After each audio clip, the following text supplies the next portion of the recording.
Investing should be easy, right? For most people, though, the process of investing can be daunting, and savvy investing, impossible. Here at Alliant Retirement and Investment Services, we don't think it should be that way. So we asked two of our financial consultants, Christian Chapluha and Tom Davia, to share their advice with you. They're here to walk us through the fundamentals of investing so we can make informed and better decisions with our money and what we need to do to prepare for the road ahead. We're nearing the end of the year, and if you're like us, there's always last-minute thoughts about how to maximize the past year. Whether it's spending down your flexible spending account or curbing your holiday spending to stay on the budget you've maintained all year. Another time-sensitive maximizer can help reduce your taxable income and support a cause that's close to your heart, and that's charitable giving. In our episode today, financial consultant Christian Chapluha talks about taxes, donor advice funds, RMDs, and QCDs. Let's jump in. I'll just say, Christian, it feels great to give to my favorite charity, but it's a busy time of year. How do we make it easier, now or at other times in the year? Thanks, Brooke. The opportunity for charitable giving is often a good idea. Supporting causes we believe in, sharing our time, our treasure, our talent. Contributing to our community is always a good investment for ourselves and the impact on others. So in this episode, we'll discuss the financial side of charitable giving, ways to make the most of our money, trying to get the best value for our philanthropic dollar. There are lots of options for charitable giving, but we want to make sure that we're making the most of our good intentions and planning for it will stretch the impact we make, including gifting amounts, tax considerations, other ways to donate. We'll also discuss QCDs and donor advised funds, as you mentioned. Okay, great. Why don't we start with defining some of the terms that apply to this? You mentioned a QCD, a qualified charitable distribution. What are some other terms that we should know about when we talk about giving to charities? When we give to charities, one of the first things we should be looking at is whether or not it's an IRS qualified public charity. Those registered charities are referred to as 501c3 public charities, which are tax exempt. That's when you're able to potentially get a tax deduction on your income tax return. The charity is registered, hopefully in good standing operationally and other ways, and also you benefit from a tax perspective. Another strategy we should be aware of is a qualified charitable distribution, or QCD. That is a charitable contribution coming directly from an IRA or an individual retirement account. Individuals 70 and a half or older are eligible to donate to one or more charities directly from their IRA versus taking a distribution and then donating. Where this is beneficial is that a QCD avoids income received and subsequently reported on your income tax return, which can result in a higher tax bracket. A higher tax bracket might limit tax deductions due to phase-outs and sometimes can result in maybe higher Social Security taxes or higher Medicare premiums. But you need to ensure that your charity accepts QCDs. And what is a donor advised fund? A donor advised fund is an investment account that enables donors to fund charitable gifts and get a tax deduction in that year. Both cash and securities are eligible for giving, and those monies can be invested and benefit from tax-free growth. You can also distribute the funds to your favorite charities over time if you choose. Bundling multi-year donations could also help with income tax deductions over and above your standard deduction, potentially resulting in additional benefits. But please make sure to check with your CPA on all of these topics, including QCDs, donor advised funds, and anything else we discussed today. Well, that sounds like a good way to set it and forget it. So you're donating all year round, and it's not a lump sum at the end of the year that you might forget in the bustle of the holiday season. How do you set one up? That's a really good point. Making giving easy for ourselves so we don't forget to donate during a busy holiday season is a good idea. The first step is to select a sponsor.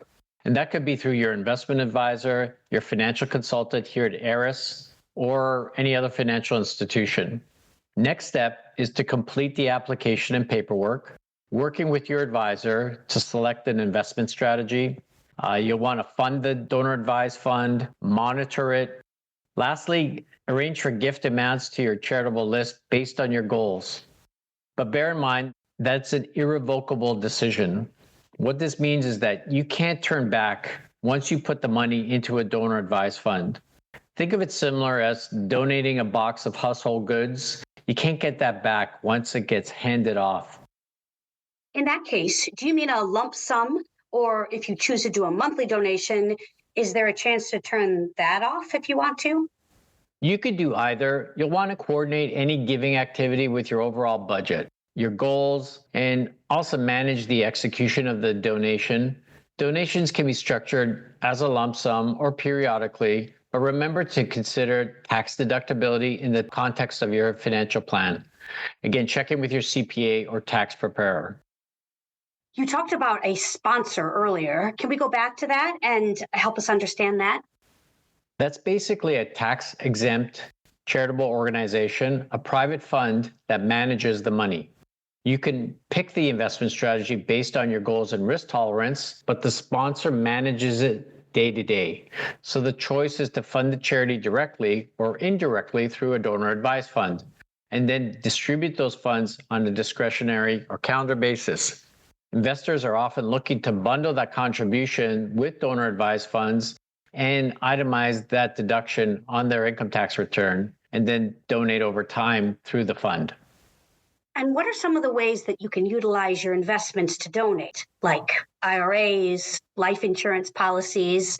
What are some common ways that people funnel money into a charitable donation? Earlier, we discussed donating directly from that IRA, the Qualified Charitable Distribution, or QCD. Remember that it counts towards your RMD, or your required minimum distribution. The custodian mails a check to the charity. This can be done with a traditional inherited rollover SEP or simple retirement plan, but it cannot be done through a Roth IRA. So to clarify, 501c3 is the indicator of an approved charity, one that has gone through the approval process to become a nonprofit? Exactly. It's qualified and approved. You will potentially get the tax deduction, but there are other ways to think about donating. Life insurance is another way to donate. Making the charity the beneficiary of the death benefit, making it part of your estate plan. Sometimes this happens when people are single, there are no children in the immediate family, but they still have charitable intent, or maybe the kids don't need the money because they've already done well financially. When we all pass away, the money is going one of three places, as you might have heard. It's either going to our friends and family, charity, or the IRS. Thinking about the giving strategy throughout your life and as part of your estate plan is always prudent. Talk to me about how I can take advantage of my company's matching donations. At our employer, Alliant Credit Union, the Alliant Foundation serves organizations that support digital inclusion, providing reliable broadband, digital literacy resources, technology equipment, things like that. A lot of companies I know have matching grants like Alliant Credit Union. What's the first step to take advantage of that benefit? That's a great way to contribute to a charity because many larger corporations do provide a match up to a certain dollar amount. It could be one-to-one, up to a certain dollar value, and people basically double their donation and the impact that they're making. It really adds up. The charities always appreciate the effort to give smartly. There's a little more paperwork that has to go into it because you have to submit a record and receipts to your corporation, your employer basically, so that they'll match the donation. But it makes your employer look good and helps to promote good works for the community or whatever cause you choose to support. Keep in mind, you can take advantage of the match on a regular basis as well, making that donation every year, and it can really add up. A $500 gift turns into $2,500 over 5 years, and with a match, it could end up being $5,000 in total donation. And once you make the decision that you want to give, then how do you maximize that dollar amount so that the charity gets the most money possible? Do you have any tips or tricks to share? There's a couple things worth considering. So it's always a good idea to understand the administrative overhead of the charity. You could read about that in their annual report Also speak to them about what percentage of donations end up in the pockets of those in need. Secondly, you can make donating a part of the family budget and do it on a regular basis.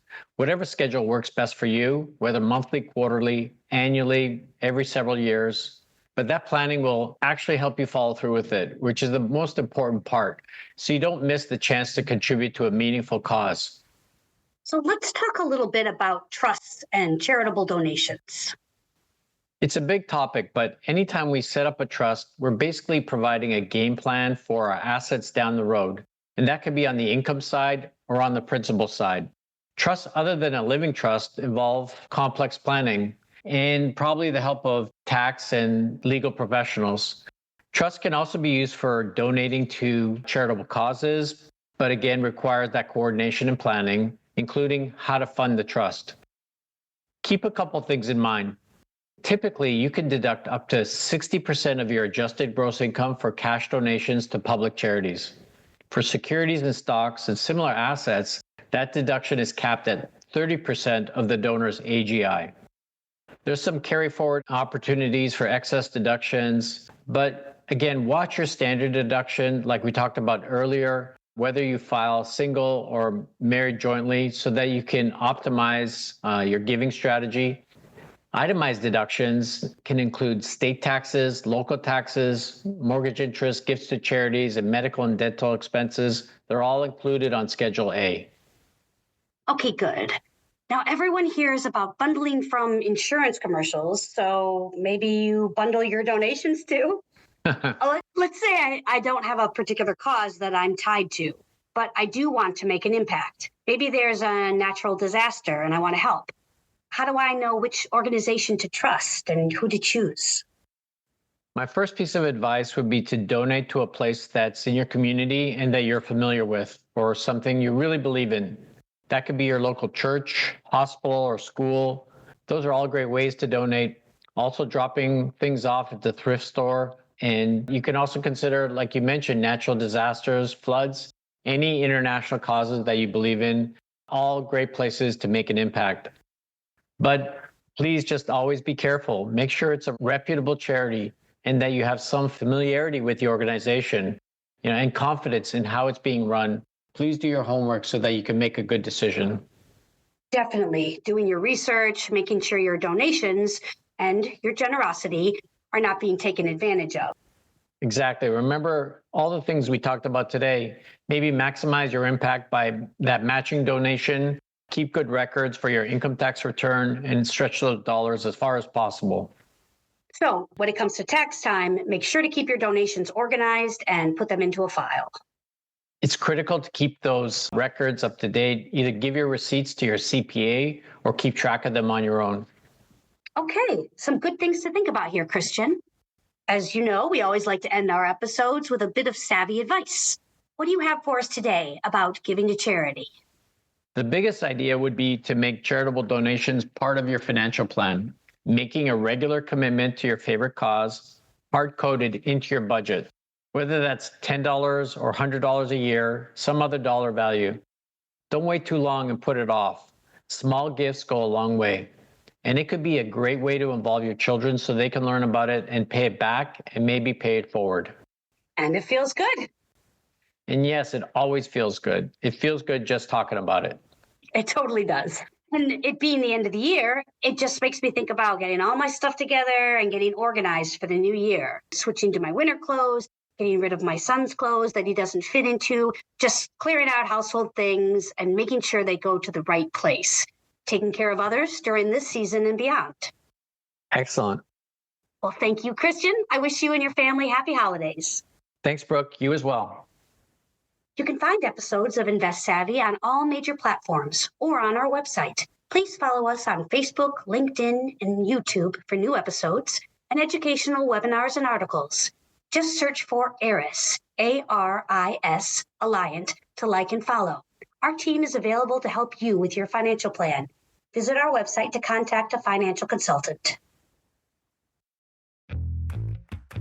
Thank you for listening to Invest Savvy, advice you need to know. To learn more about our hosts, Kristen Chupluha and Tom Davia, and the team at Alliant Retirement and Investment Services, please visit our website at ARIS.AlliantCreditUnion.com. If you have questions for our hosts, you can submit them through our website or email investment-services@AlliantCreditUnion.com. Christian Chapluha and Thomas Davia are registered representatives with, and securities and advisory services are offered through LPL Financial, a registered investment advisor and broker-dealer. Member FINRA SIPC SIPC. Insurance products are offered through LPL or its licensed affiliates. Alliant Credit Union and Alliant Retirement and Investment Services, ARIS, are not registered as a broker-dealer or investment advisor.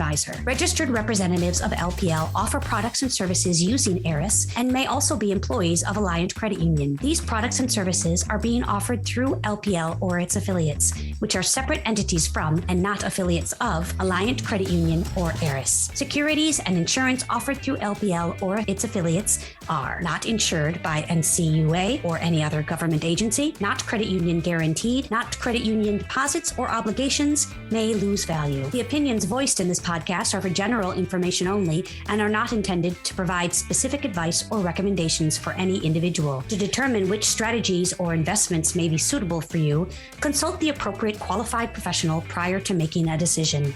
Investing involves risk, including the potential loss of principal. No investment strategy can guarantee a profit or protect against loss. Neither LPL Financial nor its registered representatives offer tax or legal advice. Always consult a qualified tax advisor for information as to how taxes may affect your particular situation.